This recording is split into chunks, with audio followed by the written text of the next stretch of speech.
Friends, welcome back. तो friends, अभी का वीडियो है defence updates, CDS chief last message, PAK pilot call recording, India cargo UAV. चलो देखते हैं। तो वीडियो शुरू करते हैं। पर वीडियो शुरू करने से पहले अगर आप चैनल पर नए हो और आपने अभी तक सब्सक्राइब नहीं किया तो जल्दी से पहले सब्सक्राइब के बटन और बेल आइकन को क्लिक कर लो ताकि आपको हमारे सारे न्यू वीडियोस के नोटिफिकेशन मिल जाएं जैसे हम अपलोड करें। अगर आपको वीडियो पसंद आता है प्लीज लाइक एंड शेयर। चलिए शुरू करते हैं। जय हिंद डिफेंस लवर्स। आज की टॉप हेडलाइंस कुछ इस प्रकार है। Chief of defence staff general Bipin Rawat sir का देशवासियों के लिए आखिरी वीडियो मैसेज आया सामने। भारत की startup company new space research and technologies private limited विकसित करेगी स्पाइस एक्सप्रेस के लिए HL-150 यूएवी। प्रधानमंत्री श्री नरेंद्र मोदी का ऑफिशियल ट्विटर अकाउंट हुआ हैक। यूक्रेन पर हमला करने की संभावना को लेकर G7 कंट्रीज ने रशिया को दी चेतावनी। और पाकिस्तान एयरफोर्स पायलट की कॉल रिकॉर्डिंग हुई लीक, जिसमें किया गया है 350 इंडियन कैजुअलिटीज का दावा।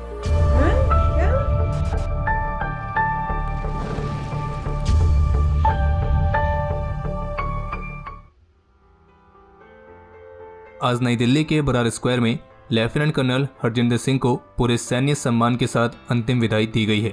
और आज बरार स्क्वायर में रक्षा मंत्री श्री राजनाथ सिंह भी मौजूद थे। और जबकि आज लांस नायक BSI तेजा का भी उनके होम टाउन में पूरे सैन्य सम्मान के साथ अंतिम संस्कार किया गया है। और जबकि हमारे बाकी के वीर, जिनमें हवलदार सतपाल राय, नायक जितेंद्र कुमार, नायक गुरसेवक सिंह, तो हमारे इन वीरों का पार्थिव शरीर उनकी नेटिव प्लेस पहुंच गया है। और जबकि आज सोशल मीडिया पर हमारे देश के प्रथम चीफ ऑफ डिफेंस स्टाफ और one of the best military commander general Bipin Rawat sir, जिन्हें हमने इस दुर्घटना में खो दिया था, तो आज उनका आखिरी संदेश भी सामने आया, जिसे इस दुर्घटना से महज एक दिन पहले ही रिकॉर्ड किया गया था। और अपने इस संदेश में जनरल बिपिन रावत ने कहा था कि अपनी सेनाओं पर है हमें गर्व, आओ मिलकर मनाएं विजय पर्व। और करीब 1 मिनट की इस वीडियो क्लिप में जनरल बिपिन रावत ने 1971 में पाकिस्तान के साथ हुए युद्ध में जान गंवाने वाले इंडियन आर्म फोर्सेस के जवानों को भावभीनी श्रद्धांजलि दी और देशवासियों से इस युद्ध में विजय की 50वीं वर्षगांठ बनाने की अपील की। और जबकि आज न्यू दिल्ली में इस 1971 वॉर में भारत की जीत की 50वीं वर्षगांठ के अवसर पर आज रक्षा मंत्री श्री राजनाथ सिंह द्वारा इस स्वर्णिम विजय पर्व का उद्घाटन किया गया। और इस दौरान जहां उन्होंने आज के दिन भारतीय सेना के शौर्य, पराक्रम और बलिदान को नमन किया, तो इसी के साथ उन्होंने ये भी कहा इस आयोजन को और भी भव्य और दिव्य रूप में करने का निर्णय हुआ था, मगर देश के पहले CDS जनरल बिपिन रावत के असामयिक निधन के बाद इसे सादगी के साथ मनाने का निर्णय लिया गया है। और आज के अवसर में उन्हें भी स्मरण करते हुए अपनी श्रद्धांजलि अर्पित करता हूँ। और रक्षा मंत्री की तरफ से भी कहा गया कि जो 1971 का युद्ध था, ये हमारे नैतिकता, हमारी लोकतांत्रिक परंपराओं और न्यायपूर्ण व्यवहार का एक उत्कृष्ट उदाहरण है। ऐसा इतिहास में कमी देखने को मिलेगा कि कोई देश किसी दूसरे देश को युद्ध में हराने के बाद उस पर अपना प्रभुत्व ना जताए, बल्कि वहां के राजनीतिक प्रतिनिधि को सत्ता सौंप दे। और रक्षा मंत्री का ये भी कहना था कि ये युद्ध हमें ये बताता है कि मजहब के आधार पर हुआ भारत का विभाजन एक ऐतिहासिक गलती थी। पाकिस्तान का जन्म एक मजहब के नाम पर हुआ, मगर वो एक नहीं रह सका। जबकि 1971 की हार के बाद हमारा पड़ोसी देश भारत में लगातार एक प्रॉक्सी वॉर लड़ रहा है। और भारत विरोध की भावना पाकिस्तान में कितनी है, इसका अंदाजा इसी बात से लगा लीजिए कि जिन आक्रांताओं ने भारत पर हमले किए, उनके नाम पर वे अपनी मिसाइलों के नाम रखते हैं, गौरी, गजनवी, अब्दाली, ये सब। और जबकि भारत की मिसाइलों के नाम होते हैं आकाश, पृथ्वी, अग्नि, और अब तो हमारी एक मिसाइल का नाम संत भी रखा गया है, और जिसका कल ही एक सफल परीक्षण हुआ है। भारत की new space research and technologies private limited और स्पाइस जेट के कार्गो डिवीजन, जिसका नाम है स्पाइस एक्सप्रेस, तो इन दोनों कंपनीज के बीच एक MOU साइन हुआ है। और जिसके तहत जो ये new space research and technologies private limited है, ये स्पाइस एक्सप्रेस के लिए HL-150 नाम के एक कॉमर्शियल कार्गो ड्रोन को विकसित करेंगे, और जिसमें vertical take off and landing की कैपेसिटी भी रहेगी। और स्पाइस एक्सप्रेस ने अलग अलग पेलोड्स वाले कस्टमाइज्ड ड्रोन्स को इंट्रोड्यूस करने की योजना बनाई है, जिनमें 0 से 5 किलोग्राम, 5 से 10 किलोग्राम और 10 से 25 किलोग्राम तक की अलग अलग पेलोड कैपेसिटी वाले ड्रोन्स बनाए जाएंगे। और आपको रिमाइंड करा दें कि new space research and technologies private limited Bharat की वही स्टार्टअप कंपनी है जो स्वार्म ड्रोन प्रोग्राम में इंडियन आर्मी के साथ काम कर रही है। और जबकि ये कंपनी HAL के कैट्स प्रोग्राम के तहत कैट्स अल्फा इनिशिएटिव में भी पार्टनर है। इसके अलावा एक अपडेट ये सामने आया है कि अगले साल गणतंत्र दिवस समारोह के अवसर पर मुख्य अतिथि के तौर पर पहली बार सभी 5 सेंट्रल एशियन कंट्रीज से गेस्ट को इनवाइट किया जाएगा, जिनमें कजाकिस्तान, किर्गिस्तान, तजाकिस्तान, तुर्कमेनिस्तान और उज्बेकिस्तान शामिल है। जम्मू कश्मीर के अवंतीपुरा में एक जॉइंट ऑपरेशन लॉन्च किया गया था, और जिस समय हमें वीडियो रिकॉर्ड कर रहे हैं तो तब तक आई रिपोर्ट्स के मुताबिक इस ऑपरेशन में अभी तक एक इंसानी रूपी सुअर को होरीफाइड कर दिया गया है। और ANI की तरफ से दी गई जानकारी के मुताबिक इस मारे गए आतंकी की पहचान समीर अहमद तांत्रे के तौर पर हुई है, जिसके जैश के साथ लिंक पाए गए हैं और एक कई सारे क्राइम केसेस में भी इन्वॉल्व था। और जबकि इसके पास से आर्म्स एंड एम्युनिशंस भी रिकवर हुए हैं। और बाकी फिलहाल इस मामले की अन्य डिटेल्स आनी बाकी हैं। इसके अलावा एक अपडेट यह है कि आज प्रधानमंत्री श्री नरेंद्र मोदी का ऑफिशियल ट्विटर हैंडल थोड़ी देर के लिए हैक हो गया था और इस मामले पर पीएमओ की तरफ से ट्वीट करके दी गई जानकारी के मुताबिक पीएम नरेंद्र मोदी के ट्विटर हैंडल से छेड़छाड़ हुई है और फिर ये मामला ट्विटर के पास ले जाया गया, जिसके बाद अकाउंट को सुरक्षित कर लिया गया है और अकाउंट हैक होने के दौरान जो भी छेड़छाड़ की गई या जो भी ट्वीट शेयर किया गया उसे अनदेखा किया जाना चाहिए। और आपको बता दें कि जिसने भी हरकत करी थी तो उसने हैक करने के बाद प्रधानमंत्री के ऑफिशियल ट्विटर हैंडल से ये ट्वीट कर दिया कि भारत ने लीगल टेंडर के तौर पर बिटकॉइन को ऑफिशियली एक्सेप्ट कर लिया है और गवर्नमेंट खुद 500 बिटकॉइंस खरीदने वाली है। और इस ट्वीट के साथ एक लिंक भी अटैच किया गया था, जिससे संभावना है कि वो एक स्कैम वाला ही लिंक था। हालांकि अच्छी बात यह है कि अब ऑफिशियल अकाउंट सुरक्षित है और जो ये फर्जी ट्वीट किए गए थे इनको डिलीट कर दिया गया है। और बाकी आगे बढ़ने से पहले हम आपको सूचित करना चाहेंगे कि आप में से जितने भी एस्पिरेंट्स को हमारी फ्रंट लाइन ई मैगजीन का इंतजार था तो उन्हें हम बता दें कि हमारी वेबसाइट पर नवंबर महीने की front line e magazine publish हो चुकी है। इसमें सभी लेटेस्ट करंट अफेयर्स को कवर किया गया है और अगर आप किसी भी कॉम्पिटिटिव एग्जाम की तैयारी कर रहे हैं तो निश्चित रूप से आपके लिए काफी ज्यादा मददगार साबित होगी। और बाकी हमेशा की तरह फर्स्ट 1000 बायर्स के लिए ये ई मैगजीन केवल 11 रुपए में दी जाएगी। तो अगर आप इस ई मैगजीन को बाय करना चाहते हैं तो वीडियो के डिस्क्रिप्शन में आपको इसका लिंक मिल जाएगा, आप उस पर क्लिक करके इसे बाय कर सकते हैं। और हाँ, आप में से जो भी हमारे ई मैगजीन को बाय करते हैं तो उस पर अपना ऑनेस्ट रिव्यू देना ना भूलें। G7 की तरफ से रशिया को चेतावनी दी गई है कि अगर रशियन राष्ट्रपति व्लादिमीर पुतिन यूक्रेन पर हमला करते हैं तो फिर रशिया को एक बड़े पैमाने पर इसका परिणाम भुगतना पड़ेगा। और बता दें कि G7 की तरफ से चेतावनी खास करके इसलिए आ रही है क्योंकि रशिया यूक्रेन के पास अपने बॉर्डर्स पर मिलिट्री बिल्डअप को तेजी से बढ़ा रहा है और इस मिलिट्री बिल्डअप को देखकर अमेरिका का ये मानना है कि रशिया जल्द ही यूक्रेन पर हमला कर सकता है। हालांकि रशिया की तरफ से इस तरह की संभावना को तो हमेशा की तरह नकारा गया है और रशिया का यही कहना है कि उसने यूक्रेन पर हमला करने की कोई भी योजना नहीं बनाई है। और अब G7 कंट्रीज की तरफ से भी रशिया को इसको लेकर चेतावनी दे दी गई है। और जबकि एक रिपोर्ट ये भी है कि रशियन राष्ट्रपति ने एक वीडियो समिट में अमेरिकन राष्ट्रपति जो बाइडेन को स्पष्ट किया है कि जो रशियन फोर्सेज डिप्लॉय की गई हैं वो रशिया के टेरिटरी में है, ना कि यूक्रेन की। और रशियन फोर्सेज की ये डिप्लॉयमेंट किसी के लिए भी कोई भी खतरा नहीं है। क्यों की है वहाँ पे? अभी हमारे निकम्मे पड़ोसी की तरफ से अभी एक नया नाटक शुरू किया गया है। असल में हुआ यह है कि अभी हाल ही में पाकिस्तान एयरफोर्स कॉलेज के एक सिविलियन लेक्चरर जिनका नाम है हाफिज फारूक अहमद खान, तो इनकी और इनके एक former student squadron leader Hasan Mahmood Siddiqui जो पाकिस्तान एयरफोर्स के वो पायलट हैं जो बालाकोट एयर स्ट्राइक के अगले दिन इंडियन एयरफोर्स और पाकिस्तान एयरफोर्स के बीच एरियल बैटल हुआ था तो उसमें वे शामिल थे। तो अब पाकिस्तान के सिविलियन लेक्चरर हाफिज फारूक अहमद खान और उनके former student squadron leader Hasan Mahmood Siddiqui की एक कॉल रिकॉर्डिंग लीक हुई है।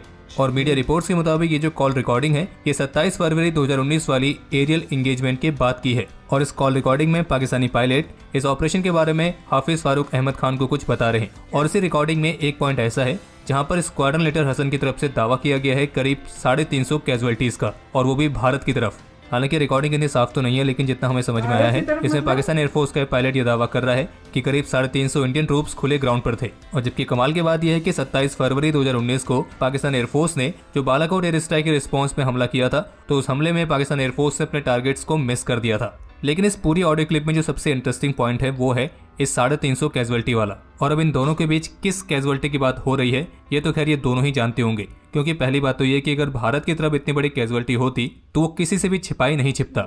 हाँ, वो बात अलग है कि अगर यहाँ पे बात हो रही है उन कैजुअलिटीज की, यानी कि उन 300-350 इंसानी रूपी सुअरों की जो कि एलओसी के पार आतंकी लॉन्च पैड में उस समय मौजूद थे जब इंडियन एयरफोर्स ने बालाकोट एयर स्ट्राइक को अंजाम दिया था, तब तो हाँ आप इसके बारे में कुछ कह सकते हैं। मतलब वो 2 बंदे वाला रहस्य काफी नहीं था कि अब जो ये नई 350 कैजुअलिटी वाला नया नाटक शुरू किया गया है। और हाँ, जिस सिविलियन लेक्चरर हाफिज फारूक अहमद खान की रिकॉर्डिंग लीक हुई है तो उनको अब कोर्ट मार्शल का सामना करना पड़ रहा है। और अपनी सजा को रद्द करने के लिए पाकिस्तान एयरफोर्स कॉलेज के सिविलियन लेक्चरर ने लाहौर हाई कोर्ट में एक याचिका भी दायर की है। मतलब एक बात तो कहनी पड़ेगी कि जो कॉल रिकॉर्डिंग में जो 2 शख्स बात कर रहे हैं इन्होंने कॉल करने से पहले लग रहा है कुछ स्पेशली चीज खाई है। खैर, बाकी अब समय है आज के इतिहास का। तो आपको बता दें कि आज ही के दिन मिलिट्री हिस्ट्री के one of the greatest soldier general Zorawar Singh ने अपने जीवन का सर्वोच्च बलिदान दिया था। और ये भारत के वो वीर योद्धा हैं जिनकी वजह से लद्दाख आज भारत का हिस्सा है। इनके अलावा आज ही के दिन 1947 के इंडो पाक वॉर के दौरान वंशिक के जिमीदार नंद सिंह ने अपने अदम्य साहस और वीरता का परिचय देते हुए अकेले ही 5 दुश्मनों को मार गिराया था और वे अपनी अंतिम सांस तक दुश्मनों का मुकाबला करते रहे थे। और उनके अदम्य साहस और वीरता के लिए उन्हें मरणोपरांत महावीर चक्र से सम्मानित किया गया। और जबकि आज ही के दिन 2020 में जम्मू कश्मीर के सोपिया में चलाए गए कॉर्डन एंड सर्च ऑपरेशन के दौरान इंडियन आर्मी के राइफलमैन अब्दुल माजिद दर भी वीर गति को प्राप्त हुए थे। और जबकि आज ही के दिन 1971 वॉर के दौरान इंडियन आर्मी ने हार्डिंग ब्रिज, खेतलार और मधुपुर को भी कैप्चर कर लिया था। और हाँ, आज ही के दिन 1971 वॉर के दौरान न्यूज़पेपर्स पर इंडियन मिलिट्री की ही बहादुरी के चर्चे थे। तो फ्रेंड्स, सारी न्यूज कमाल की थी, एक से एक। मतलब उसमें उन्होंने ये भी बता दिया कि जो मोदी जी का अकाउंट था वो हैक हो गया। अच्छा, मुझे ये नहीं समझ में, हैक करके उन्होंने बिटकॉइन का ही क्यों उसमें क्यों डाला? मेरे ख्याल से इंडिया में, क्योंकि वो तो बंद कर रहे हैं ना, बंद करे थे, तो हैक करके उससे बोलते नहीं जी हो गया शुरू।